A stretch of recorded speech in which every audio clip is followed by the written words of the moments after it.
Buddy, welcome back to another KPC live. Long time no see. First of all, happy new year to everybody. It is already 4 days in to 2026. I wonder how you've been spending the new year so far.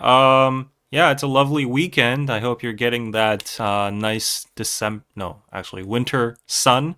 It's not December anymore, it's January. Still living in 2025. But yeah, for me, it was a little hectic on the New Year's Eve and yeah, the New Year's and the holiday season. Yeah, for today's live stream, we're going to go through some few news. I think the news is a little slow because it's the new year, obviously. Like, people are slacking off. And the news agencies or the reporters have to, get some rest as well too.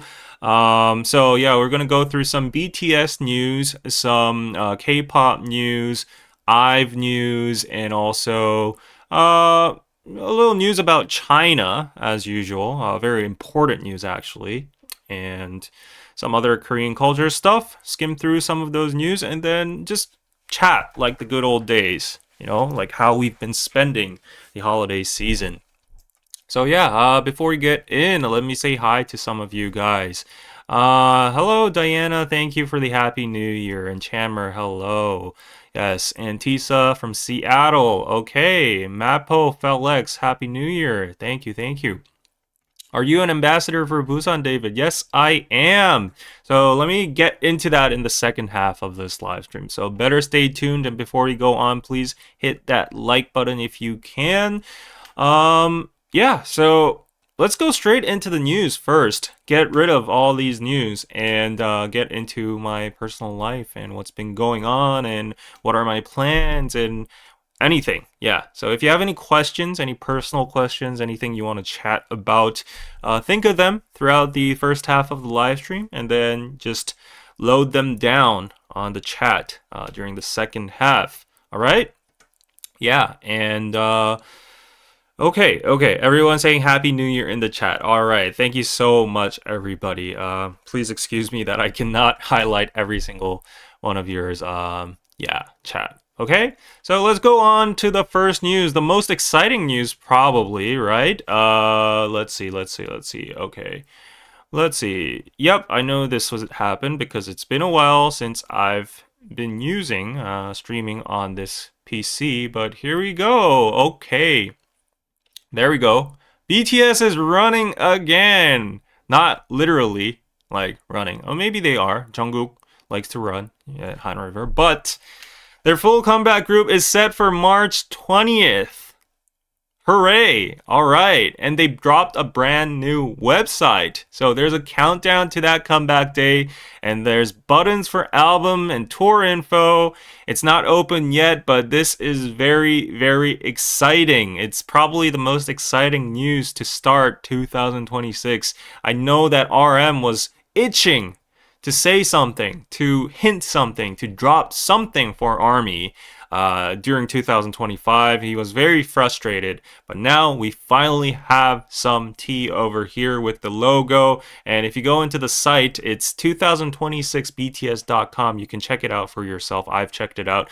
I wouldn't recommend checking it out right now because then you're gonna leave the stream. And also, like, this screen cap over here is basically what you will see, like nothing else than this on the site. But yeah, there's like a countdown timer over here, which is set to March 20th, 1 p.m. That's what the internet sleuths have been saying. But yeah, finally we got something, right? How is my Hive stock doing? Okay, I'll talk about that in the second half as well. Oh, that's juicy. Okay, and then we go on. So BTS Instagram is wiped clean. So this was a very mysterious move. I mean, yeah, they are preparing for something big. They are going to, give us a huge comeback, but why did they have to wipe their Instagram, right? Like there were precious treasures and archives over there. So gold membership fans received letters hinting at March 20th comeback, which is now pretty much confirmed, but every single post disappeared on BTS's Instagram. Clean slate. They're definitely cooking up something big, right? So what's going to be their first new post? That post is going to break the internet for sure. So if you go to their Instagram, official Instagram, BTS Big Hit Official, they have no post as of now. That is crazy. I have never seen anything like this. I mean, I think if it isn't BTS, they couldn't do anything like this because, like it's literally a gold mine over there. They have the whole history, the lineage, the past records, and the post, and all the good old stuff. But now it's all clean. They're starting fresh, and I wonder how it's going to unfold from now. So very, very interesting. And there have been a lot of Sherlocks on the internet trying to decode BTS's mysterious logo, the three, what do you call these? Like pictograms or circle figures, right? So, these are some theories of what these pictures stand for. So, BTS sent out letters hinting their comeback and their logo printed on the paper. People are saying it is inspired by the Korean flag, the taegukgi. I mean, you can see a resemblance. There's like a circle in the middle, right? And it's red. And also you see these lines, these horizontal lines with like divisions in between. So they represent these little stripes surrounding the taegukgi, the Korean flag. And there's even a special meaning behind the rumored comeback that date March 20th. So I don't know. What do you think about this theory, right? Is this Korean flag thing confirmed? I don't know. So, the circle in the middle of the flag shows the taeguk symbolizing the fundamental principle of the universe, harmony of yin and yang. Red is light, sky, positivity, energy, creation. And yin, blue, is darkness, earth, calmness, and stability.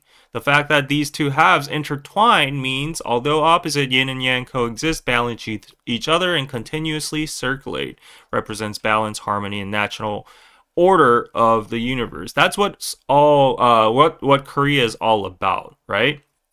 Korea is always about the balance, harmony, and natural order. And then we got the Kon, which is like the Kongon Ilchok, the power of heaven. It's on the upper left, and it symbolizes the ultimate creative and powerful force of the universe. In Eastern philosophy, heaven is a source of life, order, and authority.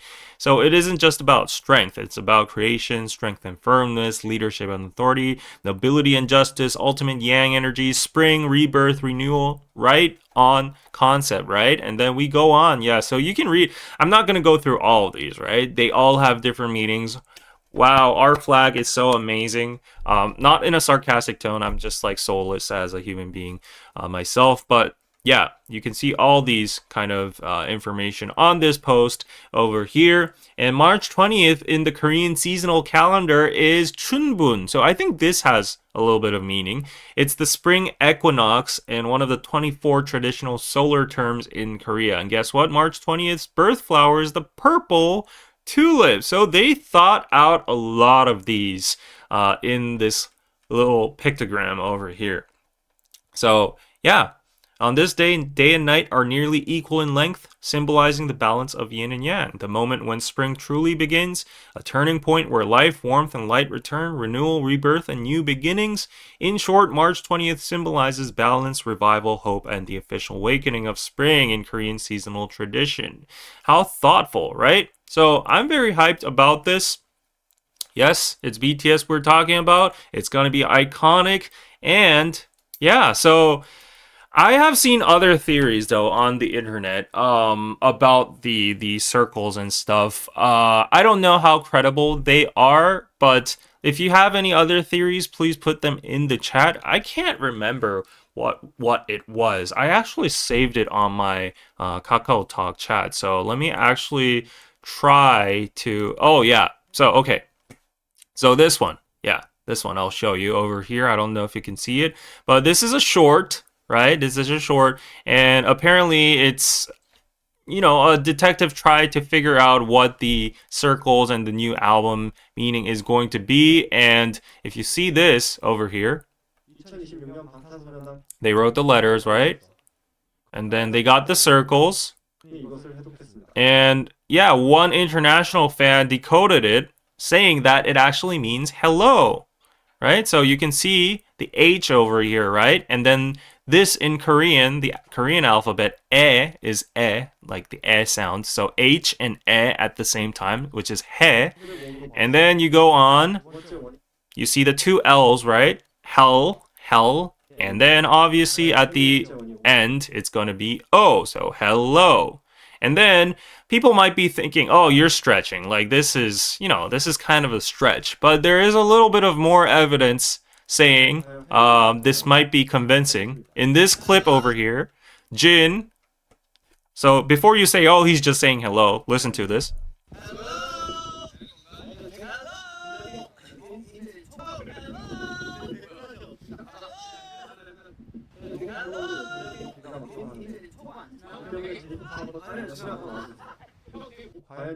So you can obviously see that he's overusing the hello over there. He said it like 3 times in a row in a very interesting kind of tone, like hello, hello. And then what makes him more convincing is that V tried to like attack him because like, I don't know. Maybe it might have been just a natural response because like Jin is being the gaburi in the background, but I think it's pretty credible to think, like there was some meaning with the hello, and it seems like an accurate interpretation for now.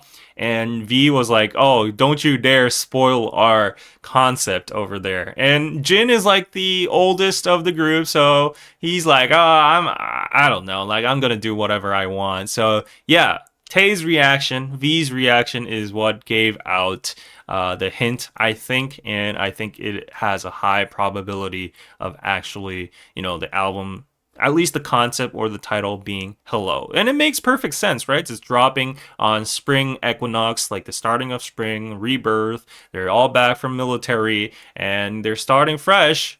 No Instagram post, so hello, we're back. Hello, we wanted to say this for a long time. Hello, right? So yeah, I think it is hello. Yeah, what do you think, guys? Do you think this is still a stretch, or do you have other theories? Yeah. Okay, what do you think, guys? And to go on, one more news about BTS. I know not all of you are here for BTS, but just to satisfy the army a little bit more, this was very heartwarming. Fans honor V on his birthday with a bench at the... So help me with the pronunciation over here. In Korean, it's called Perishayu. Perishayu. But I don't know how to pronounce it in English. Versailles. Is it Versailles, like how you say Eiffel Tower instead of Eiffel Tower? But Versailles. Probably you have to drag that l at the end. Versailles. Anyways, yeah. Yep. So BTS V fans on his birthday, they formally announced the completion of Taehyung's corner in France at the estate of Trianon, Palace of Versailles, the premier and defining cornerstone of the global tribute dedicated to Taehyung on his birthday. And they gifted a dedication bench engraved with V's name in the garden, which is amazing, right? This is so classy. I think it fits V so well. Previously reserved for local figures, the tribute now welcomes V as its first international name. Ooh, okay. It's a historic first. All right. 13 fan clubs from 13 countries participated, naming the space Taehyung's Corner, with a small plaque engraved Kim Taehyung to be installed beside the bench. This is such a king move, right? Versailles.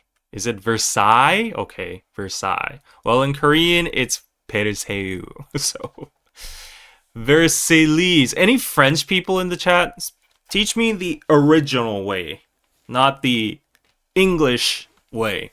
You know how Eiffel Tower is pronounced wrong, right? And French people always roll their eyes when they hear Eiffel Tower, right? So, any French people in the chat that can teach me the original pronunciation? You know how there's like so many weird pronunciations in English. Last time, tangent, I was in a advertising agency. Our client was Porsche, and obviously our team was all like, they all learned English from the States or from, the North American side. And we went in to our client and we did the pitch, and we kept on saying Porsche, Porsche, Porsche.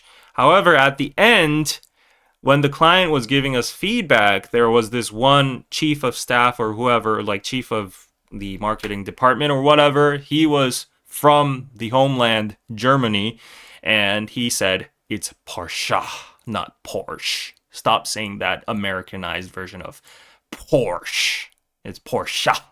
Something like that. So, yeah, that was a very funny incident, and we sweated ourselves back home. Our 팀장님, our team leader, was like, "Oh, right, we're dealing with a German client over here. We need to respect their pronunciation, especially if it's their product, right?" So, French here, so it's pronounced Versailles.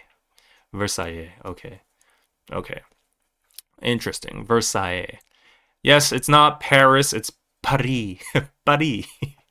So Koreans have it a little closer with Paris baguette. Paris baguette. It's not Paris baguette, right? Paris Hilton. Okay. All right. So congratulations to V and their fan club. French native here, Montreal, born and raised. Versailles. Versailles. Okay. Interesting. Versailles. All right.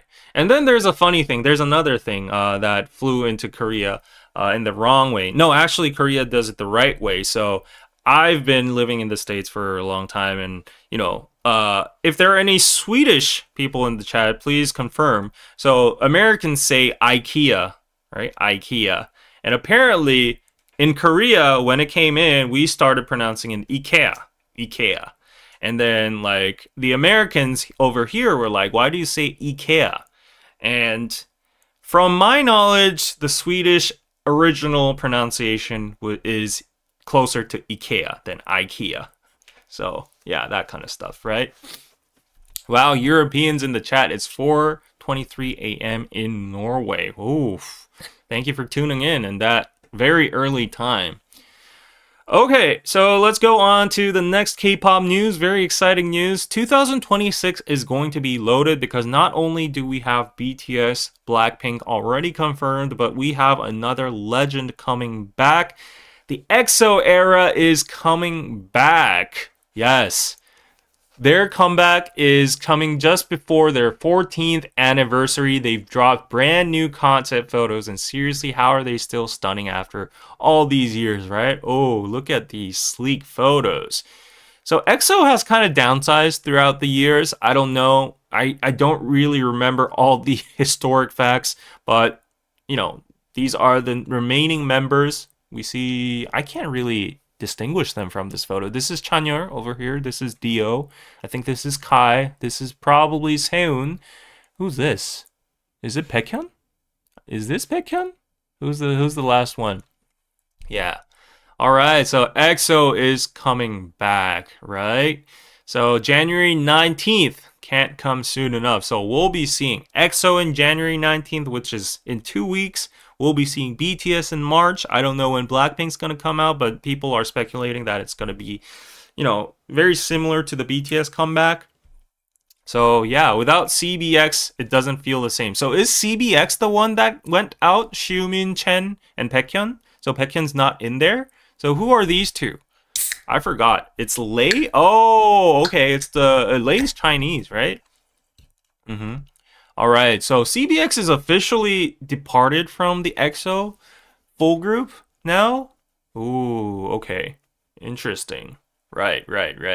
So yeah, that's gonna be, you know, an epic comeback. And also, I want to show you something which is pretty interesting and exciting. Yes, in 2026, there is another artist that is going to come back, and it is actually confirmed by him himself, which is T.O.P. T.O.P. Doom da da dee da da. So, yes, T.O.P. confirms music industry comeback with an upcoming album. And if you look at his story over here, this is, you know, like, I don't know, a mood grid of his upcoming comeback. It's called Another Dimension, right? Did you see that over there in the bottom?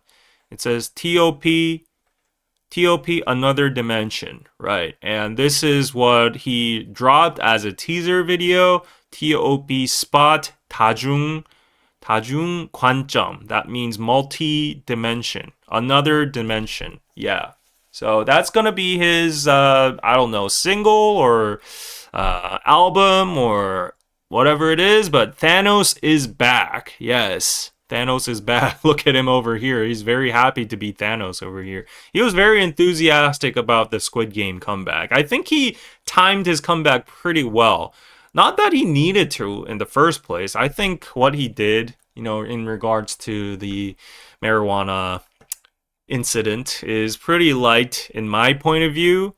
But then if I say this, I'm going to get canceled by the Korean, so let me just leave it over there. But yeah, he did some great acting, and he reclaimed his publicity through Squid Game. So I think it's an appropriate time to come back. And my VIP ass over here is really just wanting the puzzles to fit, the pieces to fit each other. So if we get a TOP comeback soon and he's accepted by the public and he's back in music, this could lead to a fusion between Big Bang, the 3-member Big Bang, and TOP. So we could potentially see a 4-member Big Bang. Hopefully. Oh, it's an album? Okay, that's great. Right, it's going to be a great album because if you see his past music... Oh, I'm really looking forward to his music videos, though. The last one, it was like reference from Space Odyssey, and it was amazing. But yeah, all his music videos slap. But yeah, potentially, hopefully, we see a 4-member Big Bang. GD already confirmed that there's going to be a 3-member Big Bang comeback in 2026. So who do we have here? BTS, Blackpink, EXO, 3-member Big Bang, TOP, and more better, 4-member. Fingers crossed, right? Jetty Jills, Droid Lab, thank you for becoming a new member of the KPC fam. Thank you so much. Fingers crossed, we need Big Bang back. Yes. Happy New Year to everyone. Thank you, Luan, France. And yes, if you are enjoying the stream, buy David a meal at paypal.me/KoreanPizzaclub because I am starving because of my Mount Zaro effect. Let me talk about that in the later half of this stream. I have so much things to talk about. I can't even keep count of this. The Busan ambassador thing. So you got to remind me of what I have to talk about, all right? So I'm just putting down notes over here, but I might forget. Anyways, okay. 2026 is a comeback year. Yes, so there's been a lot of spotlight on the news about K-pop and K-culture becoming explosive in 2026, especially because of all of these comeback news. But we're riding this all-time high with K-pop Demon Hunters, the culinary class wars, and all these dramas excelling. And yeah, so it's definitely very big from my experience traveling through Europe this year and going to other countries like Japan and where did I go? Oh, Singapore. Those countries have, to be fair, always been very strong with the K presence. But I have seen a lot of K presence around the globe, and we have double nominations, actually triple nominations on the Grammy sphere, coming from Korea, I guess. K-pop Demon Hunters, Rose Zapatu, and also Cat's Eye. So yeah, Pro Yapper, thank you so much. Korea is popping globally, yes, for sure. And as I always told you, I'm getting FOMO that I'm not capitalizing off of this, I am as much as I can. Not that I'm capitalizing off of the content over here in other terms as business wise or something else, because I see these people that don't really love Korean culture, but they are just in the right sector and they're just raking in money. I've been seeing that a lot around me nowadays, and it's not I'm not saying it's unfair or anything, but to a sense, for someone like me who's at the forefront of trying to promote Korean culture and always giving out information to the international people, trying to bridge the gap, I'm I deserve a little bit more. Whereas this person that doesn't even know how to name BTS members, all 7 of them, probably doesn't even know a song name, launched this this new cosmetic brand, and it's selling in like millions of volumes in the States and Europe and everywhere. And applauds to them, but I'm just saying, I'm just salty that I don't have the ability. I don't have the, I don't have the competence enough to do something like that and get super rich. But yeah, here I am just bitching. Okay, sorry about that.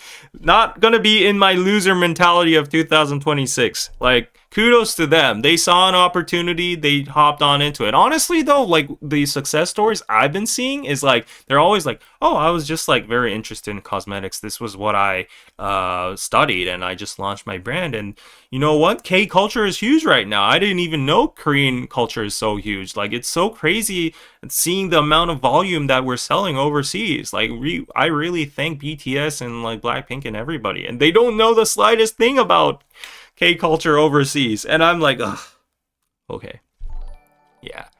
Oh, Rachel, thank you so much for the $2. May you and I meet in 2026. The only way that might happen is for me to go to South Carolina, right? Which is a very low chance, I would say. Not to get your hopes down, but South Carolina is a very random place to go for me. Yes. Okay, but yeah, Whiting, 2026 positive David. All right, there it goes. Okay, so 2026 looks pretty bright in the K-pop sphere, but we don't have like 100% positive news. So Wonyoung and IVE are actually boycotted in China right now. So what's happened to them? Wonyoung is facing criticism from Chinese netizens after referring to Hong Kong as a country. Oh no, the worst timing ever. I'll talk about this a little later in this stream. In the recently released 2025 Mama Behind video on IVE's YouTube channel, Wonyoung expressed her excitement about the event being held in Hong Kong. While talking, she said, "Why we should eat something delicious," and added, "I like Hong Kong. There's so much good food. Hong Kong is one of my favorite countries." Oh my gosh. And Chinese netizens were angered by her referring to Hong Kong as a country, claiming that Hong Kong is Chinese territory and arguing with her that her words go against China's One China principle, calling it disrespectful to national sovereignty. Now on Weibo, not only Wonyoung but IVE as a group is facing a boycott from the Chinese users. Uh-oh. This isn't like a 1-day, 2-day kind of thing. We've seen similar cases like this regarding Zooey waving the Taiwanese flag, and we've seen like the whole One China phase with certain Chinese artists coming out saying we support the One China thing. And I think it was just like a slip from Wonyoung's end. Yeah, like if you're not that much into international politics, or even if you are, there could be like just a slip when you're talking, right? Like she was just there, just chilling, eating something, and he was like, "I like Hong Kong. I think it's a great country with a lot of good food."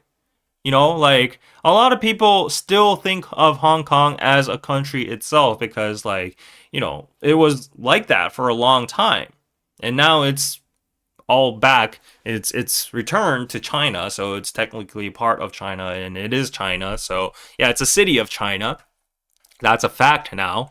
But just because she did that little slip, the fact that they're canceling her is a little overboard, I would say. Don't you think so? Right?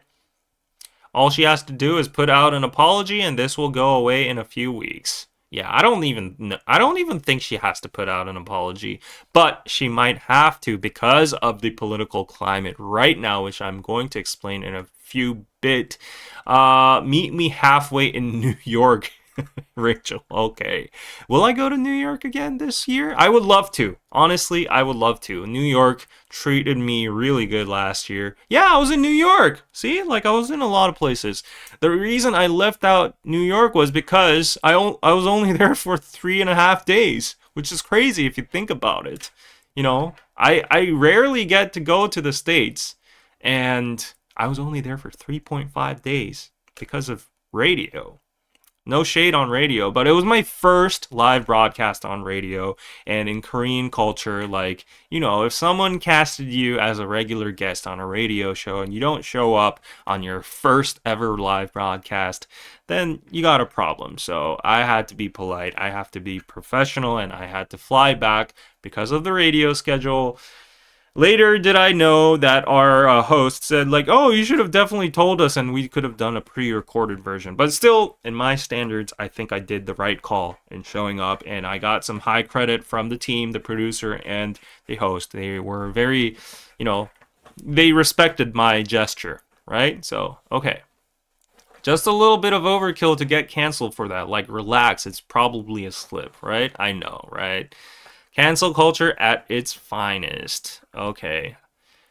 Agree, but hey, not my country, so had nothing to say about it. Still have my opinion, though. Same over here. I'll just say this. I think it's a little overkill. And honestly, I think like the Chinese fans who actually like live aren't going to be affected by this. Like it's probably those random nationalists in the China social media platforms trying to cancel her, like trying to get views and likes, right? Okay. Yeah. So, all right. So, I left out this. 101 is going to come back in 2026 as well, too. They are the group from Produce 101, the origin, right? So, yeah, just hearing beautiful, fake love shot together. It's amazing, right? So, if we flip through over here, yeah, all the good stuff. Oh, fake love and 101's beautiful. So, right. Yeah, we have a lot of comebacks coming in here. And let me go to the important news I was hinting connected to the Wonyoung thing. Before I get here, let me take a big sip of Sprite so that I can quench my thirst first.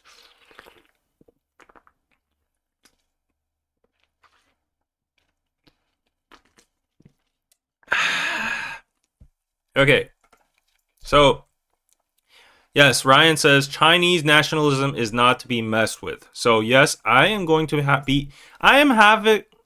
going to be very careful in the future mentioning Chinese political affairs because of this.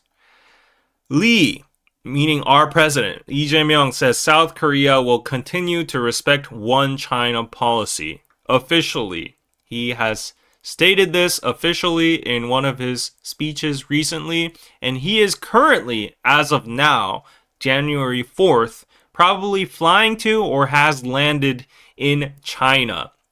So he delivered a New Year's greeting at a New Year's reception held at the Blue House's state guest house in Seoul on Friday, and he said that Korea will continue to maintain its stance of respecting the One China policy on the Taiwan-related issues ahead of his state visit to China for talks with Chinese President Xi Jinping.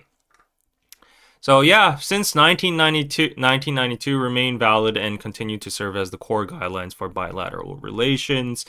I clearly affirm that respecting the One China principle and maintaining peace and stability in Northeast Asia, including the Taiwan Strait, are very important. He has a 4-day trip to China beginning today, and it comes amid heightened tensions around the Taiwan Strait after Beijing conducted large-scale military drills near the self-ruled island earlier this year. So, I mean, this is kind of crazy if you think about it, because, okay, like, obviously to the mainland Chinese people and the CCP, yeah, Taiwan is their territory according to their history, and we are not to mess with it, right? But every country has their own stance, and it gets very complicated geopolitically because, the U.S. pretty much stands behind Taiwan, but nowadays I think their stance is a little wobbly. I think President Trump has been very ambiguous on his stance about Taiwan. Well, right now, TSMC, which is Taiwanese, is Taiwan's like biggest semiconductor manufacturer, and probably like the biggest portion of their GDP is migrating their company factory to the U.S. soil right now. So maybe they're onto something, maybe they're evacuating or whatever, relocating. But yes, Korea has always been in debt and the strongest allies to the U.S. And this statement actually goes against what we've stood for from the free world, right? The free world's leader stance, which was the US. So it's very bold for President Lee to actually say this out loud in a public speech during New Year's. And there was massive publicization of this on the news, both domestically and internationally. So yeah, like President Lee claims his own diplomacy. He coins it as pragmatic diplomacy. There's a viral clip of him during his presidential election season saying like, someone asked him about like the Taiwanese thing and whatever, and he jokingly said like, "It's not our business. If they say this, we can just say she she and she she over here." So he's like, we should take care of ourselves. We should mind our own business, which I think is a brilliant rule of thumb, but it gets complicated in geopolitical situations. And obviously he's kind of sucking up to China right now because this is coming too. Korea Ready's biggest ever business delegation for China diplomacy. So all these 4 members are going to China with him. The top 4 Chaebol leaders from Samsung Electronics, SK Group chairman, and then KCCI chief Choi Tae-won. Oh no, SK Group. Yeah, he's from Samsung, SK, Hyundai Motor, and LG Group. All the heads are going to China with the president right now from January 4th to 7th, and they are leading the business lobby group in organizing an economic delegation of more than 200 corporate executives to coincide with the president's trip. And this move signals a push by Seoul to reinforce economic ties with Beijing amid shifting global supply chains and ongoing geopolitical tensions. So this is going to go start, and this is very exciting for me personally. Executives from a wide range of industries, including gaming and entertainment powerhouse SM Entertainment and fashion brand Hyungji, are also slated to take part. SM is actually going. SM has always been very pro-China, signaling the growing scope of Korea-China economic cooperation beyond traditional manufacturing sectors. So we're opening up a little bit more with China now. President Lee has always been on more of the liberal side, and in Korean politics, the liberals are a little bit always more pro-China, whereas the conservatives are very, very against China, and they're like diehard USA fans. Nothing goes against the USA. So yeah, there's a lot of political tension rising right now, and going back to the Wonyoung story, it might not be the best time to actually trigger China in any kind of way. The timing is very coincidental, probably the worst timing ever. Thank you, Luann. France, in honor of catching you live for the first time in forever, thank you for years of K content. I really appreciate it. Thank you so much for the $10. Pizza. Thank you so much. And Rachel, I'm glad you actually brought this up. Have y'all heard about what's going on in Venezuela? So I think this is pretty related to this topic as well. The Venezuelan dictator Maduro. Please correct me if I'm saying anything politically wrong, but I am so detached with Venezuelan politics. Maduro has been detained by President Trump's order and the special forces of the U.S. Army, and now he's in custody in New York or something. And from what I've seen on a small part of the internet, so I don't have a lot of knowledge on this, so please don't slant me, but Venezuelan people are celebrating, and they're thanking President Trump, and the U.S. is going to have a temporary ruling over Venezuela until they have a rightly elected president, a new president, and a new leadership. And that's what's happening. And the justification for this was like the crackdown on drugs and the dictatorship and like oil companies in Venezuela, like there was Chevron or something. So I'm not like that educated on this, but like going back to why this is connected to the whole China thing. I guess at the end of the day, whatever the U.S. does is always connected to China in some sense. So on the Korean side, what people are saying, like this actually was breaking news last night. Like, I think, a couple 10 hours ago or something. I was like trying to sleep, and then there was like breaking news on Naver, and there's like, oh, Venezuelan dictator detained, something like that. And yeah, I think the dominant responses from the Korean side on the YouTube comments and the Naver comments were like, oh wow, don't mess with the US. Like, that's what happens when you mess with the US. Like, they are the global superpower after all, them just like boasting them military skills and stuff. So yeah, it just reinforced our our respect, maybe, or our fear, a little bit of respect and fear at the same time towards the US. Like, oh yes, we don't mess with them. Yeah, we did a good negotiation with the tariffs and stuff. Just give them what they want. We owe them big time anyways. So that part. And then another part obviously connected to this, to Kim Jong-un, the North Korea. And they're like, if they can take out Maduro like that, why not they do that? Why don't they do that for Kim Jong-un in North Korea? It's pretty much the same logic if you think about it. Like, President Trump could make a special operation towards Kim Jong-un in the same manner, justifying it by like he's making like nukes. It's a dictatorship over there. There's no human rights over there. There's a lot of like stuff, funny stuff going on over there. But as everyone knows, as everyone with two brain cells might know, it's not that easy because Kim Jong-un's back. He has China, the good old Chinese army behind him. They're part of the old, what do you call it? The Red Army, right? They're part of the Soviet and the Chinese and the North Korean allyship over there. So it's very hard to do something like that, which happened in Venezuela, to North Korea. Is not as simple as that. But a lot of Koreans are like, oh, I wish President Trump would do that for us. Like, he's the only insane president enough to actually do that in a good way.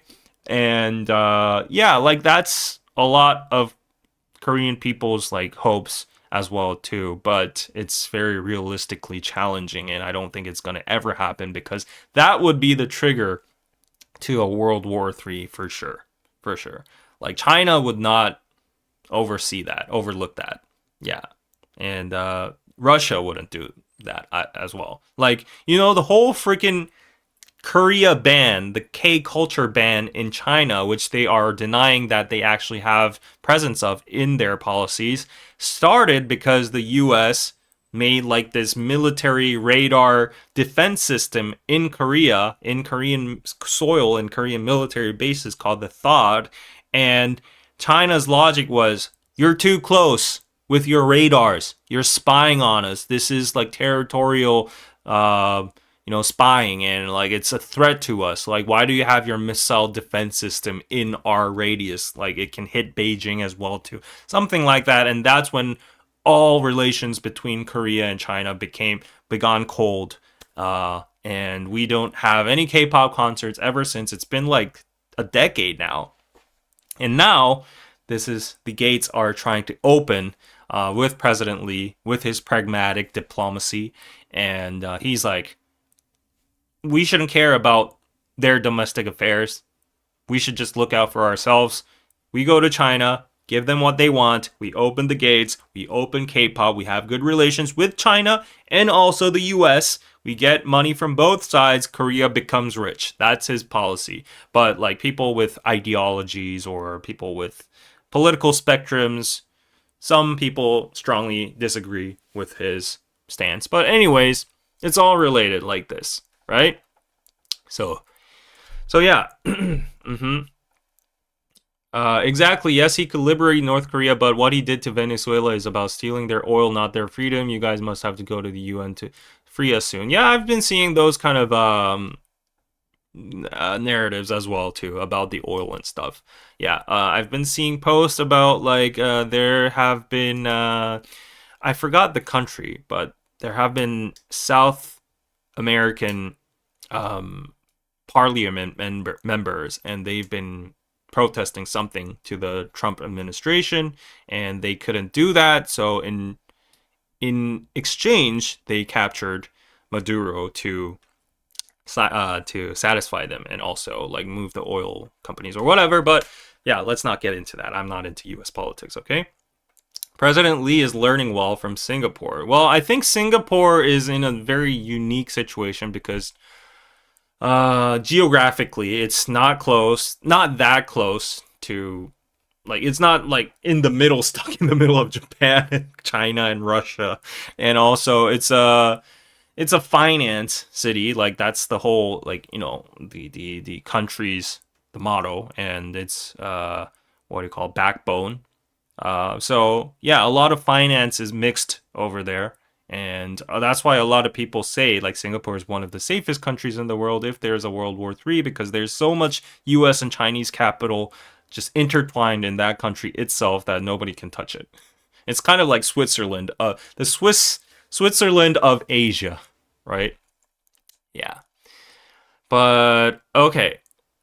So yeah, that's going on over here. But yes, throughout today and tomorrow and until Tuesday, there's going to be a summit in China between President Lee and Xi Jinping, and this is going to be a very big breakpoint for Korean industries and culture and K-pop as well. So it's going to be very beneficial for me, quite honestly. I'm betting on the pro-China side right now because I've seen a lot of comments saying stuff like this. Like, money doesn't align with ideology.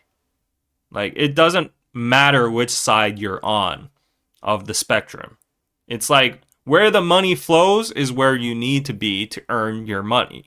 And if you're living in a capitalistic society, unless you're betting on wars and like blood and whatever, like unless you're not doing like unethical kind of investing, you better just like follow the money trail, right? And that's the trend right now. Is the president of Korea is fostering the stock market. It's at an all-time high. We've never seen this before. He's cracking down on all the companies, which is why IVE is getting the investigation right now, Bang PD and big shit. But also, that's what's driving up the stock market. And also, he's putting a drive into the pro-China relationships. So you probably have to bet on that side, which is why I'm betting on IVE, which is very logical because K-pop is going to be a very, very big beneficiary out of all of this. Because if K-pop is open to China, that's going to probably double the amount of sales and profit these K-pop companies have. So SM Entertainment has been going up like 40% throughout the past few weeks. IVE has been going up like 20%. It's been very good earnings, and I think it's going to go even more higher because we don't even have like the decisive results or any facts about like the summit happening. But if there are actual like pacts or like figures mentioned from the Chinese president or the CCP themselves, it's gonna skyrocket. Like any industry that it was affected by the Chinese Hallyu ban or like the Korea ban or something like that, the limit is now off. Like, it's gonna skyrocket. That's gonna be the first propeller for me for HYBE stocks, and then it's gonna be the full BTS comeback with the concept photos all coming, with the scale of it, with the concert tour schedules, and I expect HYBE to go through the roof. So I'm just enjoying the ride. All right. So yeah, do you want me to talk a little bit more about my earnings before I go into the personal stuff? So yeah, that was all the news I prepared for today. So in terms of my HYBE stocks, I know people are already yawning, but let me brag a bit. I cashed out a little bit because I told you guys before on my Patreon. Subscribe to Patreon if you want to get the tea early. But yeah, I maxed out on my loans. I went in very big on HYBE, and I had problems because I couldn't sleep. I'm just kidding, but I'm just expressing how desperate I was with that, because it can always go up, and I was very confident in it going up, but it could always go down as well too. You always have to measure the risks. I had a stop loss, so I couldn't lose anything, but still, I was losing on the interest fees, right? So I paid like $500 of interest just borrowing that money for 2 weeks. But it worked out. It worked out. So I cashed out 1/3 of it. No, actually, two thirds of it, and I cashed out a big lump sum of money, which were very good earnings. Coincidentally, at the end of 2025, I cashed out 1/3, and then at the first trading day of 2026, I cashed out another 1/3, and then I'm leaving the 1/3 just to ride the whole, the ride with the BTS concerts and the China news and all that, because I suspected to go even higher from now. So yeah, I'm already very, very satisfied with my earnings. I will not disclose how much I earned because, like, people say never open your earnings or anything like that. But it's a pretty big, substantial amount of money in my standards. And if you look at HYBE stocks right now, let me just show you the chart. Yeah, this is the monthly chart. This is the all-time chart of HYBE. And this was the all-time high at $421. Right now, it's at $345. It's about to break that all-time high. You can see over here, it's gathering that energy. It's just like coiling in, and then once it explodes, it's gonna go over $400. I think that's what I'm thinking. So yeah, the last date it was up 5%. So HYBE stock is really hot right now.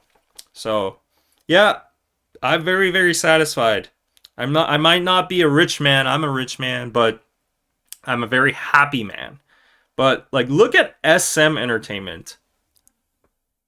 All these charts are like going parabolic. SM is about to break its all-time high as well too. It's going to its all-time high. That was just like a wick, but yeah, it's going crazy. How much did you borrow? I wouldn't use margin for stocks. I have never used margin for stocks in my lifetime, but this time I was just so confident. Like I told you, my salty feeling about not being able to capitalize on my talent and on my mission of like spreading Korean culture, right? But I have this much knowledge, I have this much experience, and this much feeling and a gut feeling, hunch, that it's gonna go up. I was very confident, like the stars were aligning, BTS was coming back. It was a given. I think it was a given for me. It was a bonus round. I cross-checked with my insider folks in the industry, and they were giving very strong signals. So I was like, this is that one moment. You have to take a risk. No high risk, high return. No risk, no gain. So I went in pretty big, and I'm finally happy that I went out 2/3 of my position. And yeah, it was very, very nice. Okay, so so if you want to hear more about my journey of earning money with K-pop and stuff, make sure to like and subscribe. Okay?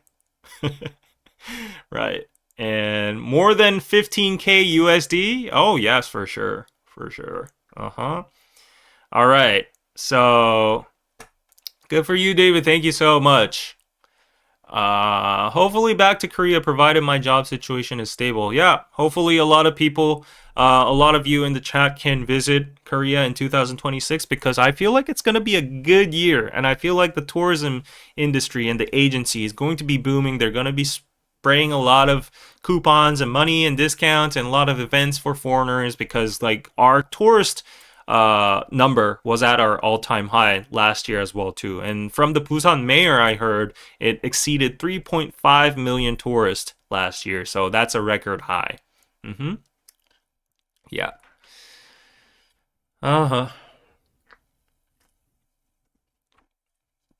Thank you, Sarah. You did great with the risk. Your knowledge led you to do it, and it was great. Will you put more in? No, I'm a very careful person. So like, even this, like I told you, I wasn't able to sleep, right? Because I've never seen that amount of money in my bank account, because it's a loan.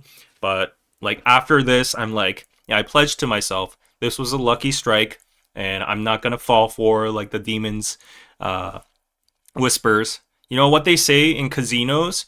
There's an idiom.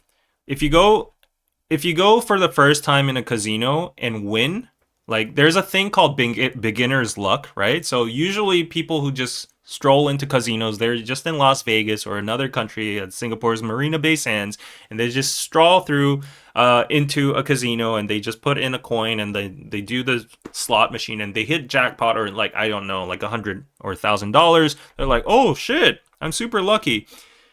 That's actually like the idiom in the gambling community is that's actually the heavens have abandoned you, because now you've got a taste, you've gotten a taste of gambling, and then that feeling is gonna come back, haunt you again and again. So it's better to actually lose money in a casino than actually earn money in a casino. So yeah, I felt like, when I was leveraging this, like I was like, oh, the risk is too high for me to handle. If I'm feeling like this psychologically, mentally, then I'm not built for this. So this is gonna be probably my last bet. And yeah, I think this was a once in a lifetime kind of bet for me, because BTS is coming back. I owe everything to BTS for my career, for my channel, for everything. So that was the biggest solid hint for me to go in. Yeah. Okay, so yep. But all right, let's see. Can you explain how stop loss works? I have only used limit sell. Stop loss is pretty simple. Like if you go in at $1 and the stock rises at like 1.5 or $2, you can set your loss at like $1. So if the stock falls down from $2 to $1, the what do you call it? The app or the algorithm or whatever, the function just like sells your stock automatically at $1, so you don't lose any money. Or you could set it at 1.5. So even if the $2 stock goes back to 1.5, you can get like a 50% gain, something like that. So yeah, it's a very, very essential function in trading. Hey, John is here in the chat. Will you now give us some food? I'm still locked up in your dungeon? You haven't given me food since you had that girl on? What? What do you mean? You're locked up in my dungeon. Where's my dungeon? In Arirang? Is that the dungeon? And John actually shaved his head. Did you see that? Yeah, go check out his account. He shaved his head. Yeah. Oh my god, John is in the chat. I hope Dolly Baby shows up. Yeah, where has Dolly Baby been nowadays? Yep. So, okay, everybody, Happy New Year. I'm now bald. Yeah, John is very bald. And not gonna lie, John, like I was quite intimidated by your looks. I was like, oh shit, I better not mess with this dude after seeing the bald version of you. But yeah, new year, new me, fresh start, right? Good. K-pop dungeon. John went Danny style, yes. What girl you have over? He's probably referring to Diana. Diana has been on KPC for a while. And John's salty because he wasn't invited. I'm just kidding. Yeah, he's joking too. But yeah. So let's go on to the casual talk. How long have we been streaming so far? This new YouTube interface sucks because it literally just doesn't show you how long you've been streaming. I don't know why YouTube has changed its interface to this, but like I don't get. Okay, I've been streaming for an hour now. Let me do maybe 30 more minutes before we end it. So this is your time to throw out your questions, remind me of the topics I needed to talk about, and yeah, one thing. So I told you on my Patreon live last time that I've been taking Mounjaro, which is like the better version of Wegovy, the Ozempic kind of thing, and I took my first dose of 0.25 milligrams last week, last Wednesday. And it was very scary for me because it was a first, and the doctor didn't even tell me how to do it. She just gave me a QR code with instructions. I looked at it, I watched it very carefully, I rehearsed it like 5 times, and it was very anticlimactic because all you had to do is take this pen and literally just like poke it in your belly, like, and that's about it. And then it gives you like a little click sound, and that's it. All you have to be careful of is like not become like not poke it into the rim of like 5 centimeter radius from your belly button. So like, yeah, I have plenty of flat fat around my belly, so I just like poked it in, and that was it. So I was pretty frightened and concerned whether I'd have side effects or not, but so far no side effects at all, and it's been doing a miracle because my my hunger drive, my yeah, I always had this like late night hunger because I was always working until like 2 a.m. and something, even after dinner. So always I would crave something. But now, like, it was crazy because on New Year's Eve, the effect was kicking in, and New Year's Eve was a very, very long day for me because I was at SeoulCon, I was doing work, I was getting an award, I was there for the whole schedule, which started at like 2 p.m. until 2 a.m. Not kidding you. Yeah, I saw BB, I saw Temin. Temin, wow, Temin is crazy. I got to see Move live, and then I saw Dynamic Duo and QWER. But yeah, besides that, like, I didn't have a single bite after lunch. So I had lunch at noon on that day, and then until 2 a.m. I didn't feel hungry at all. That was crazy. Yeah, that was crazy. And my friends next to me were like, "You're not gonna have dinner?" I'm like, "Yeah, I don't feel like having dinner. Like, I could, but I don't feel like it. Like, there's no urge for me to eat anything." But then afterwards, I did get some, like, cravings here and there, and then I ate. But like, even when I eat, like, I used to over consume, but now I'm just like, I'm feeling hungry, but I'm not feeling that hungry. So let me just get like a bowl of rice with some eggs and some, I don't know, something on the side. And once I eat the whole plate, I'm just like, yeah, I feel full enough. Like, from this point on, if I eat more, I feel like I'm gonna like um feel stuffy or something like that. So yeah, other than that, there has been no side effects at all. I haven't gotten any nausea or any kind of throw up feeling. Apparently, I've read the reports and they say like only 16% that take Manjaro have side effects. So yeah, it's working great on me. Maybe it's because the dose is only 0.25. Apparently, after 4 weeks of taking this dose, you have to up it to 0.5. But yeah, let's see how, and then the side effects might kick in once the dose goes up. But let's see how it goes. On top of this, I'm planning to go to the gym starting from tomorrow. So it's probably gonna propel from now on. So yeah. And I also think already, like, some my facial features, it's gotten less fluffier, like, it was like kind of plump, but now I feel like, naturally, because I've not been eating any sodium, not any sweets during the nights, during the daytime as well too. And last night I was feeling super hungry because I was working late, but then I just concluded in eating like one egg, like a boiled egg, and that was it for me. And then I got 2 tangerines. Yeah, and then a little bit of warm milk. It keeps on adding. So maybe my hunger isn't gone after all. But yeah, I try to eat healthy now because I'm conscious. And yeah, it's spiraling into a good direction, I think.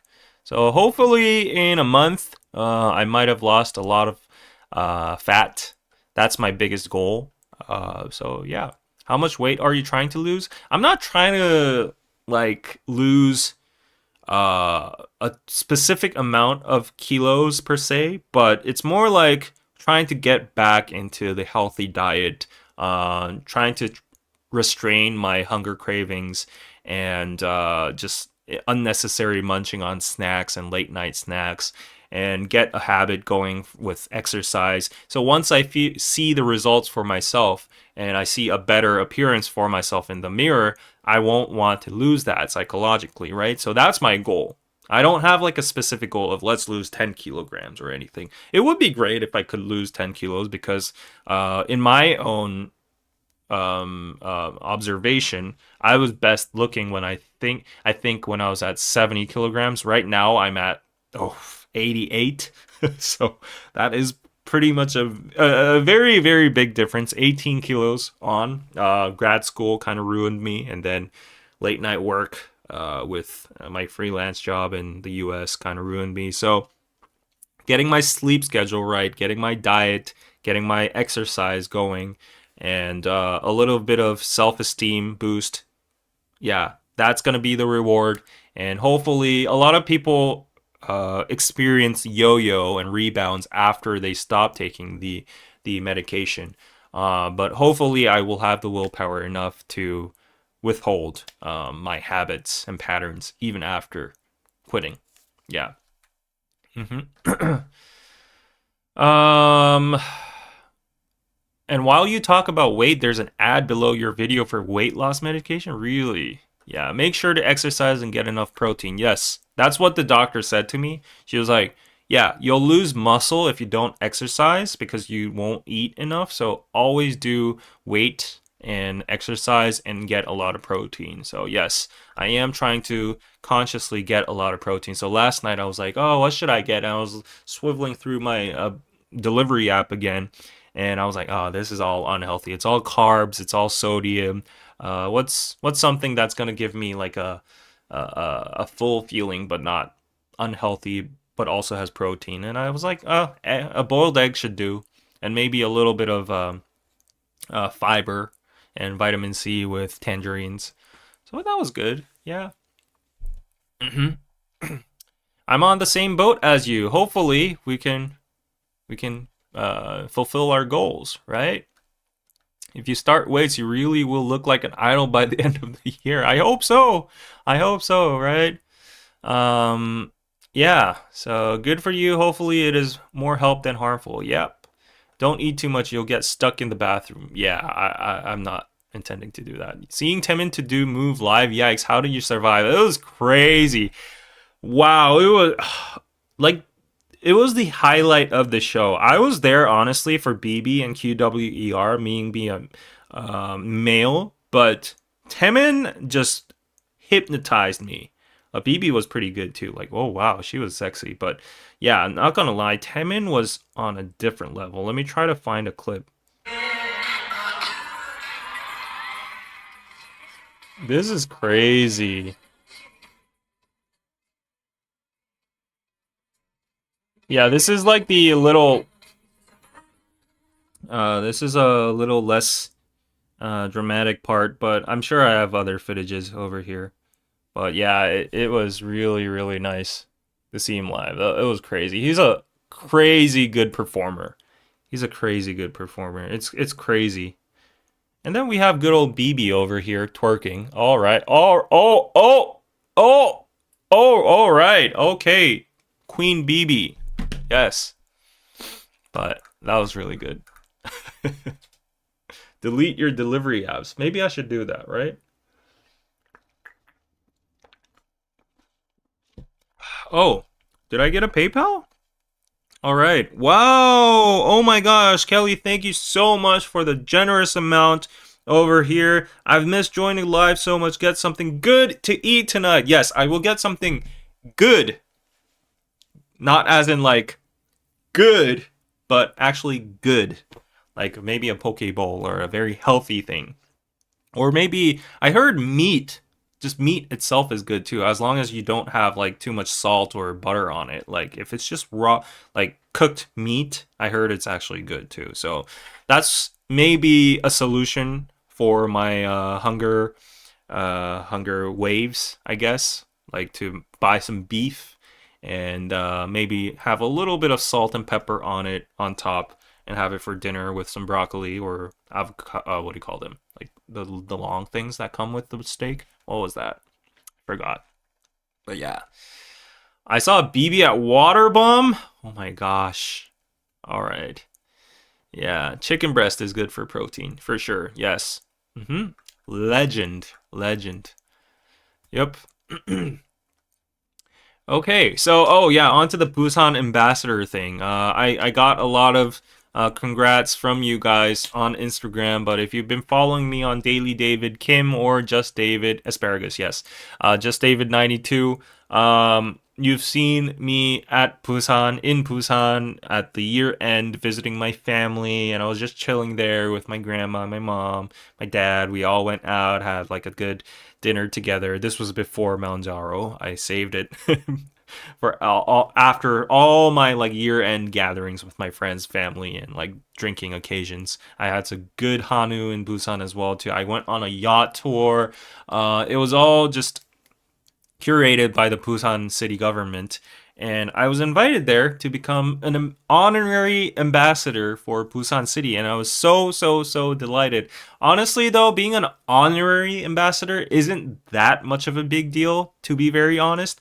But still, it was a big deal for me because it's my city, it's my place, it's my hometown. And how coincidentally I became the honorary ambassador of that city is just like crazy to me. You know, like it's so crazy to me because I don't know, like I think there's a universal energy somewhere because I've been teaching at Daegu Cyber University for the past 3 years. Now I got laid off because my contract is done, but I've been getting new proposals from the area over there, and it's a little so like all the universities in Daegu are now relocated in a suburban area, which is called Hayang, which is next to Daegu. And it was a pain in the ass for me, quite honestly, to go to Daegu and to go to Hayang. It took like door to door, like 4 hours to get there. And but it was very coincidental because that's where my grandma, my mother's side grandma, was born, and she lived there, and it's her hometown.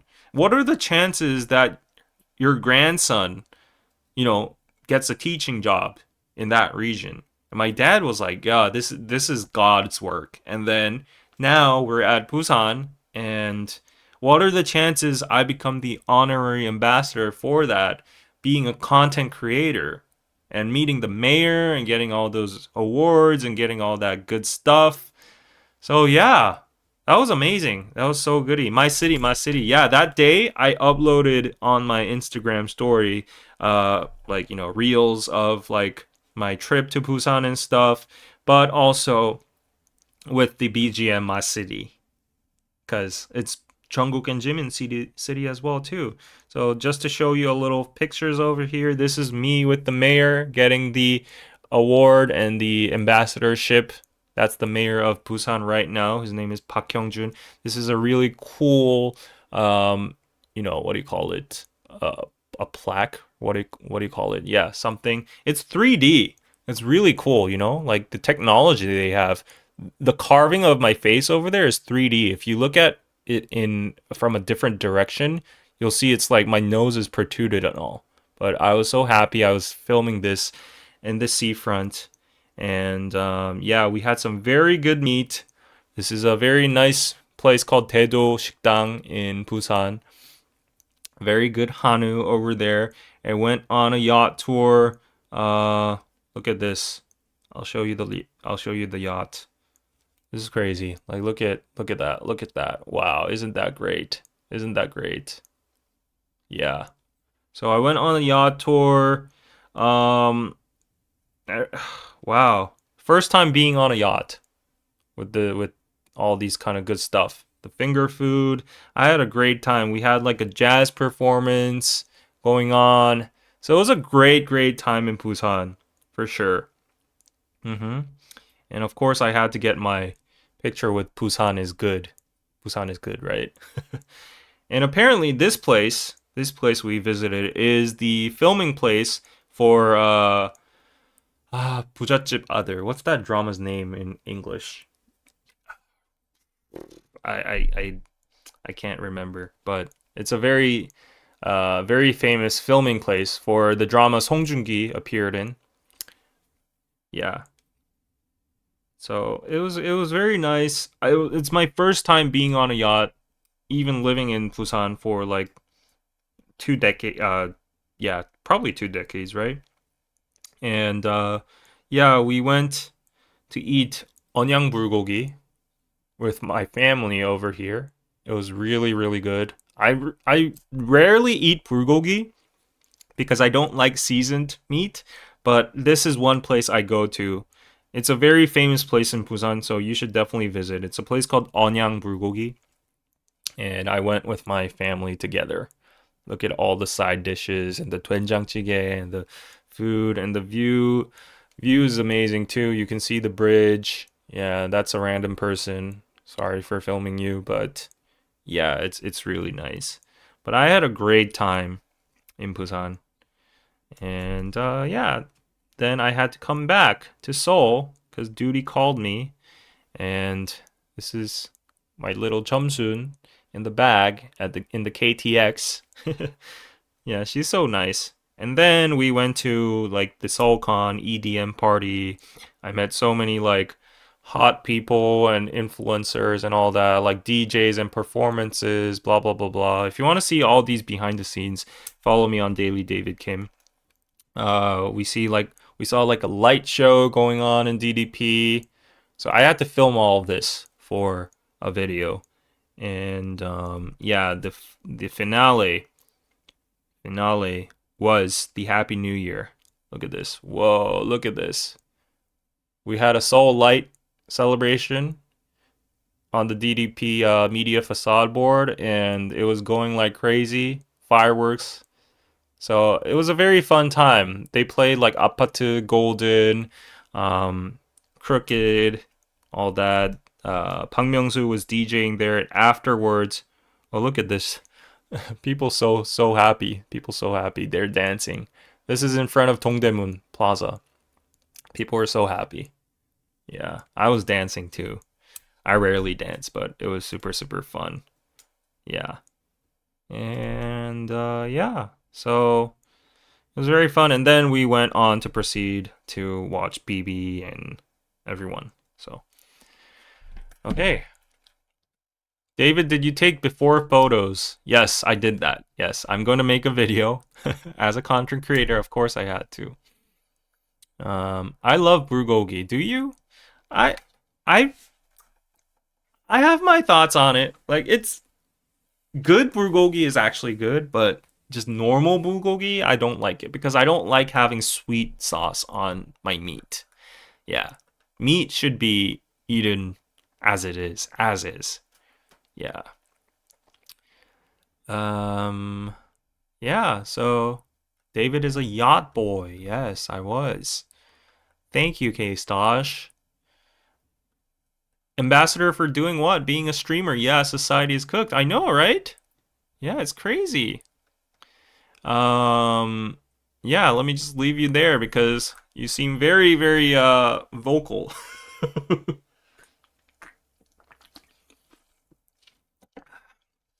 You're a hot influencer, David. I just love fireworks. It really looks like such a great time. Yeah, the fireworks. I heard that everyone who went to Jamsil Lotte World, um, they were very disappointed because there was only like 10 seconds of little fireworks coming out from the top, and it wasn't even that grand. But the reason for that is it's right in the middle of the city center. There's a lot of residences nearby. The Lotte World Tower itself is a residence. So, yeah, you can't really celebrate that big over there, right? Le Seraphim on New Year's Eve in New York. I saw that too. They did spaghetti. I think it was okay. Yeah, it was okay. hmm Yeah, but it was definitely a very fun year end, very fruitful one. I got to meet my family, I got to meet my friends. It was very fun dancing in DDP. I got the ambassadorship. So I'm very, very proud. And yeah, like just to answer that hater's question, what I did for ambassadorship is like if you go to my DKDK videos, I did a lot of vlogs, and I also always talk about Busan as my hometown. I always mention Busan and places you should go to during my streams. And just in general, I get a lot of people interested in visiting Busan. And yeah, I try to promote Korea as a whole. So Mm-hmm. Um, it's an honor and blessing, David. Beautiful Busan. Congratulations. Yeah. So, yep. That was how I spent my New Year's Eve and how I'm spending my New Year so far. Yeah, I've been very busy with work, honestly, for the New Year's, because I had to make videos for like the Light Festival and all that.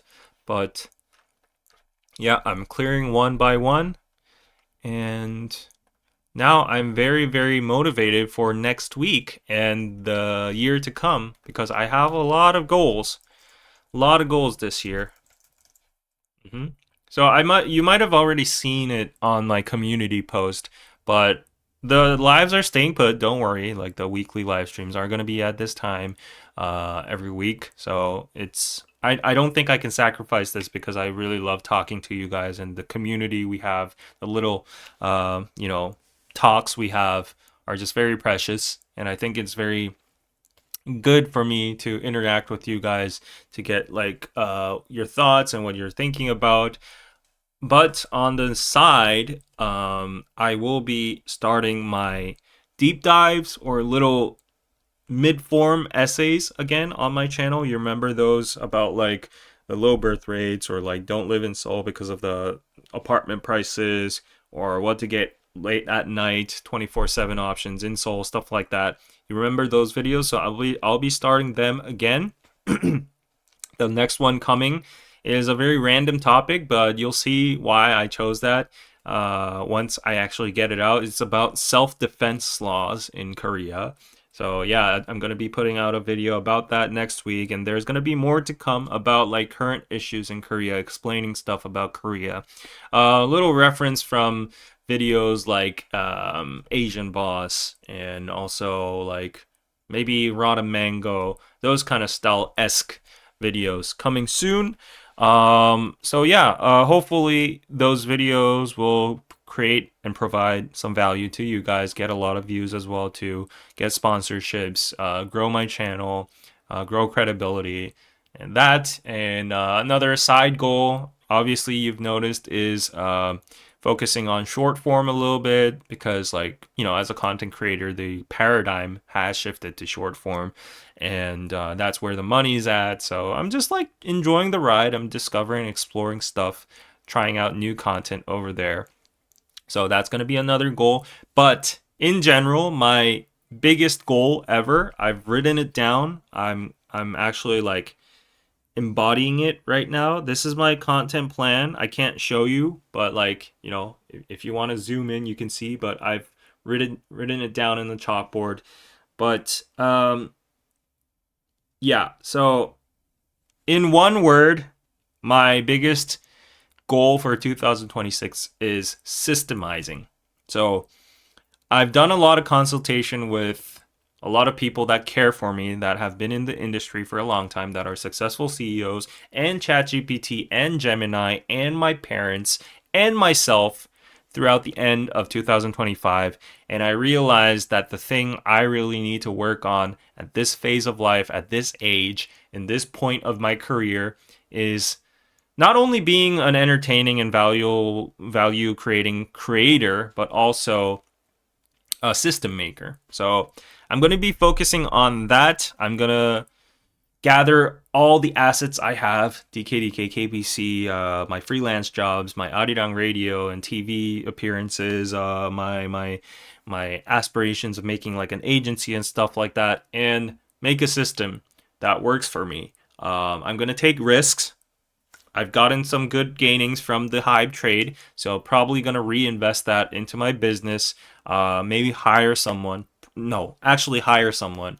Pump out shorts, repurpose my KPC videos, my Arirang radio and news videos. I've already talked to the producer. So I reckon like, going to Arirang is a very good thing for me, but logistic wise, it's like the cost efficiency isn't that good because I'm not getting paid a lot, and it isn't really adding that much to my career. Like, so it adds credibility, but anyways. So I've talked to the producer. He's He was more than glad to share the clips with me so that I can repurpose them into shorts. I'm going to repurpose my live stream and my KPC into shorts, everything. And that's going to be done by an editor. I won't have to take care of that. And for my essay videos, my deep dives, I'm going to just be doing the script writing and the filming, and I'm going to be outsourcing the editing to the editor as well, so that all I have to do is research, script write, and film, and then toss. So making that fly will happen. And then on the extra time that I have, I think if you're 35, of course, being a content creator is fun, but the longevity is questionable. So I'm going to reinvest my surplus time into creating the business I've been longing to do for a long time and go full on into entrepreneur mode. I've done some trials with Piroso and whatnot throughout the whole past years, but like, yeah, those were precious experiences. But finally going to launch my own business and my page and use my career and my credentials that I've stacked to actually touch some good big money. So big steps, 2026, that's my biggest goal. So there's going to be 3 pillars: my content creation side, my media side, like my freelance media side, and then my business side. So these are going to be the 3 pillars, and they're all going to be complementing each other in the form of content or credibility or whatever. So that's my biggest goal. There you go. I laid it out. Hopefully I'm not a lazy ass and I don't forget this in 3 days and I start scratching my balls at home and binge view anime, watching chips again. But yeah. I'm not going to be a celebrity. No, I've come to a realization, going to SeoulCon, seeing the TikTok creators, the up and rising creators that have like millions of followers and whatever. There's something for everybody. Just like how not everyone can be an influencer or a creator, or someone like me can't be like a corporate worker, or someone like me can't be like I don't know, an artist. There's something, it's a given talent for everyone, and you have your own unique asset. Of course, you can transcend that with effort, but the barrier might be higher for a lot of people. And I noticed, like, you know what? I should start not trying to be someone who I'm not. Like, I should be true to myself. I should look into myself. I've reflected into myself. And do I really want to be like this influencer or like a famous person who I like entertaining people, but does that mean I can do like TikTok dances? Can I do like stupid skits? I can maybe do skits. I'm open about that. But I think my core strength is a little bit more in the seriosity and the sincerity and like providing value and a little bit more informational content. That's always been my strong suit, from the BTS lyric explain videos, from the Korea deep dives, being on radio, what I'm doing on news right now. So I see my core value and my my presence, or like my, I don't know, my strengths in that. So I'm like, yeah, that's gonna be my thing for my online presence, and that's going to be my thing for my media presence as well too. And then I'm going to use that and leverage that into a more professional setting and becoming an entrepreneur. And hopefully people will credit that a lot. And maybe I could do content creation consultation. I could do influencer marketing. I could do more stuff like that. So yeah, hopefully that is my goal. You are great at helping people think more deeply. Thank you so much. That's a great way to put it. Yeah. Sincerity is good. Yeah. So I was at SeoulCon and seeing all these TikTok creators collab with each other, and they're always so hype all the time.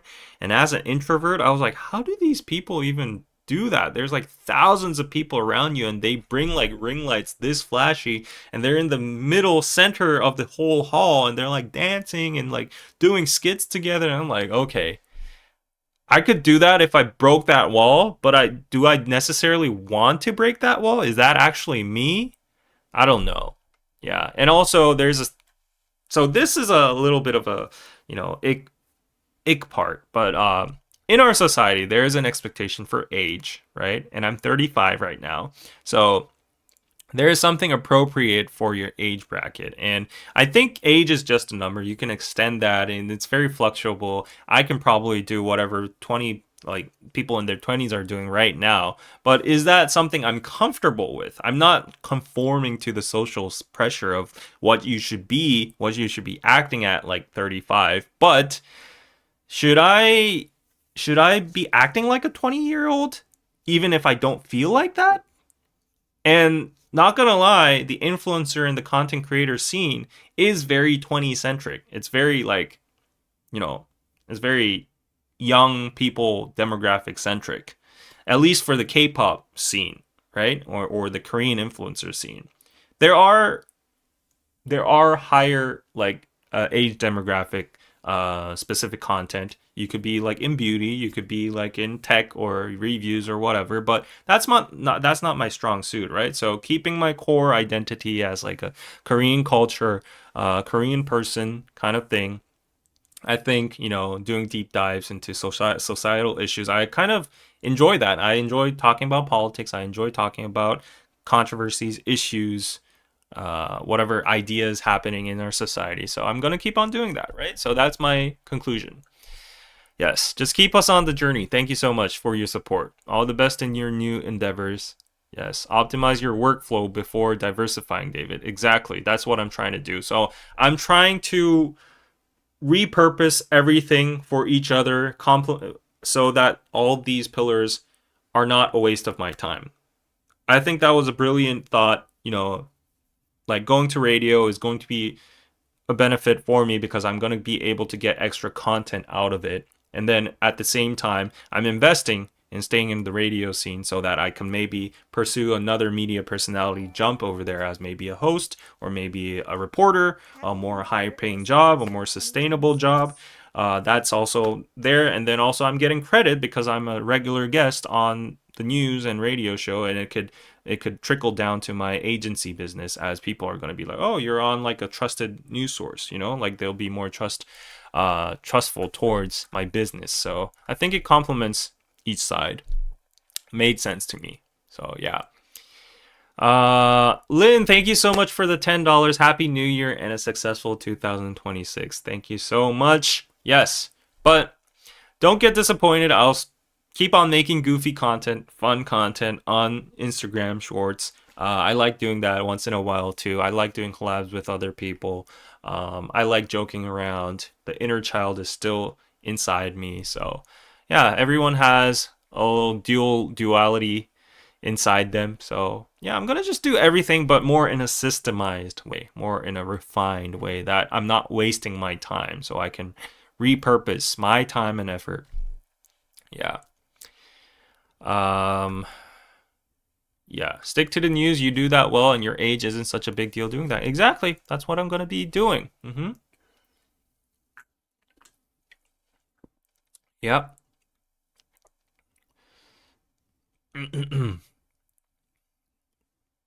Do what feels good. Yes, I'm gonna be doing that. So we've been streaming for 1.5 hours. I was supposed to end the stream over here, but I will take one or two more questions because if I end it here, that's too 정없어. You don't have 정. The Korean 정 doesn't work like that. So one or two more questions from you guys, and let me answer them and go. Oh wow, Nima, thank you so much for the Happy New Year PayPal. Thank you so much. Pizza. Wow, that's a generous amount as well too. Thank you so much. Really appreciate that. And big shout out to Sylvia. Big shout out to Sylvia. She's been more than generous on PayPal. If you're watching, yeah, I've already sent you an email, but yes, thank you so much for your generous support on PayPal as well. Yes, thank you so much. And Jorgen as well for the Christmas gift on PayPal. Thank you so much. Yes, with a very heartfelt letter. Take care of my family and closest friends. Yes, I did take care of that. You saw the bulgogi picture in Busan, right? That was paid by me. Oh my gosh, that cost me like $200 bill, but it was worth it. Yeah, my grandma was very happy. I don't know why, but I always feel the best when when I see my grandma happy, because she raised me. She literally raised me, and also she took care of me throughout my even my adult years during college and up till now. And I just want to give back as much as I can. I'm sorry that I can't, because like we're physically so far away now. But yeah, it was a good opportunity to treat her with something good. She doesn't come out of the house that often, so yeah, I always try to like drag her out and treat her good stuff. Okay, let's see. Let's see some comments. How did your mom feel about the ambassador role? Yeah, she was fine. She was okay about it, but she keeps on nagging me of getting a corporate job and getting married now and losing weight. Oh my gosh, it's now additions on the list. Yeah, like, oh wow, like that's the pressure I've been feeling nowadays. Like my family has been starting, I don't know what it is, but this switch just suddenly flicked and they're like, you need to get married. Where's your girlfriend? Aren't you meeting anybody? You won't be able to meet anybody with your double chin like that. You should go work out. What are you doing? Like, oh, you're in a big problem. So I that's basically what I've been hearing for the whole remainder of 2025. The 1 week I was in Busan, my mom kept on saying like, I was eating some tonkatsu and she's like, seriously? You should stop eating. You know, like go on diet right now. I didn't tell her about Mounjaro because like she freaks out over like these modern day medications. But she was like, "Oh my gosh, you're so fat. Get your ass off and go walk darong at the beach right now." And she's like, "No girl's gonna like you like that." So yeah, I got a lot of that. Yeah, my lol parents will always be parents. My mom is the same, but her expectation to me is move out of the house by 35. In this economy, that's not so simple, right?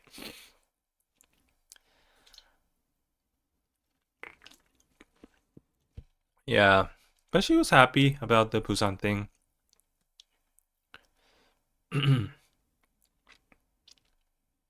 Are you gonna start doing the explains about K-pop lyrics again? Only if there are meaningful lyrics to explain.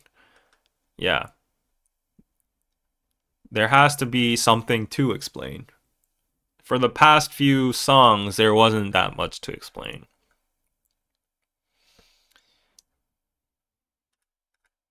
Um, Moms love honesty. Yep.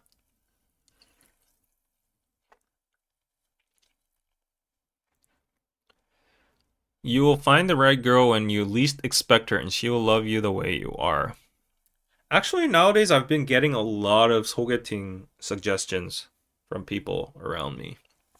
But the thing is, the irony of sogetings is that I've gotten a lot of them, but because of my age, usually in Korea, like the guy is older, so I get people that are like, I think the appropriate age range is like max 4 years apart. That's like in the norm. Yeah, of course you can go over that 6 years, 7 years, or whatever, as long as you don't date a minor. But like the sogetings I'm getting are people in their 30s now. That's what I'm trying to say. The females are over 30, 31, 32, 33. And because of social expectations, everyone I possibly might even get a sogeting is very, very serious about marriage. And marriage is always the the the the the what do you call it? Oh, I can't think of that word. It's always you know it's always the issue. It's always the precondition for them, and that also justifies a manner of kind of interrogating the male. I really don't like this, but in the name of marriage, because they're serious in marriage, first of all, that's the first barrier. They're like, oh, I'm looking for a person who is serious about marriage, that has marriage in mind, and I'm not going to waste your time if you're just like goofing around and you're finding love. Like, yeah, I want to check your mindset. If that doesn't align, bye. So that's the first barrier. And then even if you somehow go through the second barrier, they see through you and you're like a nice guy and like, okay, let's give this guy a chance. In the name of marriage, it justifies the woman to kind of interrogate you. So, like, where do you live? What kind of apartment do you live in? Do you have like a car? Like, what kind of job do you have? What's like the salary bracket there? Um, like, do you have any real estate? What do your parents do? They're not like investigating right in your face, but the conversations flow in that direction, and they indirectly kind try to like dig into your financial status and your yeah, career status. And human beings can feel that, you know? And it's not deemed as rude because they've already set the line as marriage. And apparently, being serious about marriage justifies asking things about like that. And I get turned down by that kind of stuff because first of all, I like independent women, and it doesn't mean they're not independent, but the fact that they are leaning into something like that in like the first or second meeting with a person is just inappropriate for me. Like, if you are going to pursue marriage, I think, you know, I know it's a modern thing, but like, I think love or feelings or character compatibility or whatever, those things should come first before finances. Finances are very, very important. I understand the other side. They want to secure the bag. They want to secure this the stability. They want to know if this person can take care of you or take care of the relationship, right? I know it's important. Yeah, men should pay the bill, but at the same time, if that comes before, like, you know, testing out your compatibility or your chemistry or whether this person is a good person or not, or like trying to, you know, feel the vibe, that's like an instant turnoff. And it gives me a bad vibe. And for some reason, people I meet in the 30s and above um, have had those kind of similarities. Maybe it's me that's being naive and weird and non-realistic. But whenever I hear someone like, you know, we're talking about a certain topic, and then like even stuff like this, like, oh, so where did you come from today? I'm like, oh, I came from home, and it's like, oh, which area is that? And I'm like, oh yeah, this Mapo area. Oh, Mapo, I know this place there. Like, it's a very nice area, right? Like, you know, those apartments are there, and you know, I've been there, and you know, it's like kind of probing which area you live in, what kind of do you live alone or something? Not in the Hongdae way, but like they're trying to see if you're still living with your parents, and it's like a yeah, you know what I'm saying. So yeah. Um, if you see marriage as an objective, and once you fulfill that objective, then what is going to sustain the marriage? That's a great question. I think that's why there are a lot of unhappy couples. And yeah.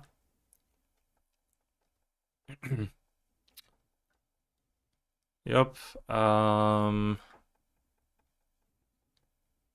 Oh, thank you, Luan France. Yes, like the video for an algorithm boost. Thank you. There's a new dating show with Nunas and younger guys. Yep. Uh, okay. This is a very good observation as well. That you're a third culture kid, you're both Korean and American mentality and experience that makes it hard, and your family will be tough to appease with a foreigner. Yes, this was a very hard thing, even with my ex, too. Like, my values were mixed in between Korean and international, and maybe I kind of cherry picked the good parts from each culture. and that might have been a little selfish, but that's how it is. That's just how it is. And it didn't work out, but yep, David is the realist though. And then there's also that problem of like, oh, what do you do? And I always say I'm like, I create content. I do a lot of freelance stuff on the side, a lot of media stuff. And if you don't have that one label, it means less stability. And I don't know why, but girls in their 30s really like stability. Yeah, they're looking for someone to like settle down with. And if you don't have like a stable job and they don't understand what you're doing and you don't like have an actual card from Samsung that proves you're in a company, they're like, "Oh, this is kind of iffy." So all these factors combined, like the marriage barrier, the finance probing, and like the status, yeah, it's very difficult. So and even if I were to look for people in their mid 20s or late 20s, then those people will be like, why do I have to date a 35-year-old guy? So it's just very hard.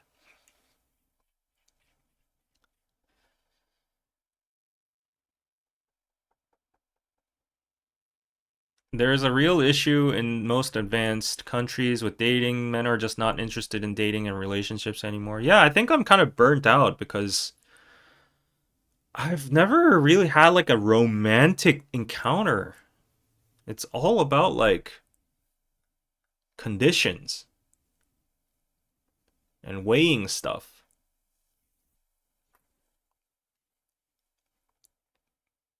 Just tell them you're a CEO. I can't do that. I don't know and I don't like to talk in LinkedIn. On the other hand, would you judge your female partner, let's say if she's in her 30s carrying a free mind, not having settlement in mind, wouldn't care about stability and still in search for romance? So for me, I'll be totally honest and this represents a lot of guys as well too. Guys are simple. Like I'm not representing I can't talk on behalf of all guys, but guys are super simple. If the person is pretty, attractive, and compatible, like you have good chemistry, good character, then we're all good. That's all that matters for me. If the person is attractive enough in my eyes and she has a great character, I don't care if she's like a home protector or anything. Like I can provide. I'll work my ass off to provide for the family. Maybe this is like the traditional form of the family structure engraved in my DNA from the caveman days. But yeah,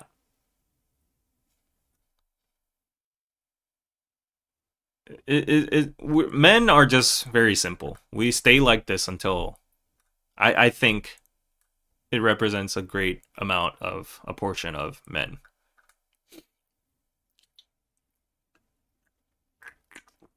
Of course, I'm not denying the fact that on top of all of those, if she has a steady income, a good job, maybe a house or a good background, wow, it's a cherry on top. But exactly, it's just a cherry on top.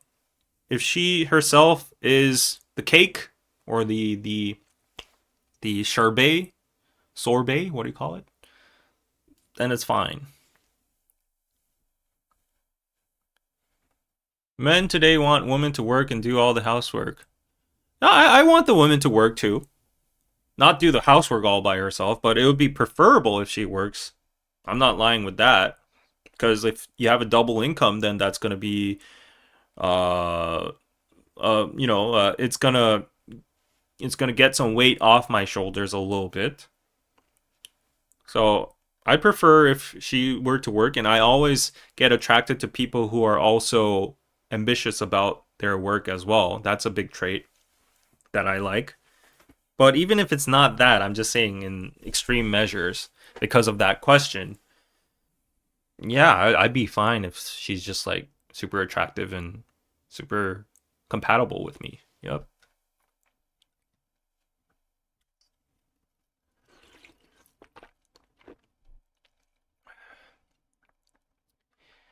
David needs a cougar.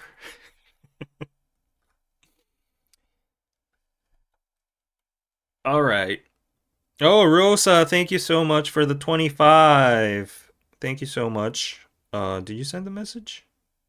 Thank you for keeping us company from LA. Thank you so much, Rosa.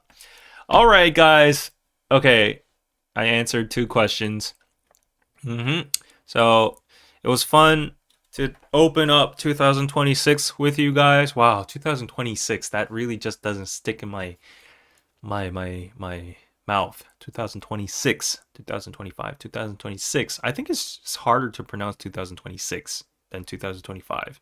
5 just comes out naturally, but 2026. Okay, I'll have to work on that. Okay. Thank you everybody. Thanks for tuning in. You sent me a PayPal in the beginning of the chat, really? Let me check. I'm checking. Nope. I'm not seeing it, unfortunately. Maybe it got deflected or rejected. Yeah. So, okay, yeah, 2026 here. It's so nuts. Time flies. Hope you have a wonderful rest of the weekend, and I hope all your ambitions come true this year. Wishing you all the happiness and luck, prosperity, and love in 2026. And fighting everybody, and I will see you guys next week in another live stream. Also, hopefully with new content. Okay, bye bye.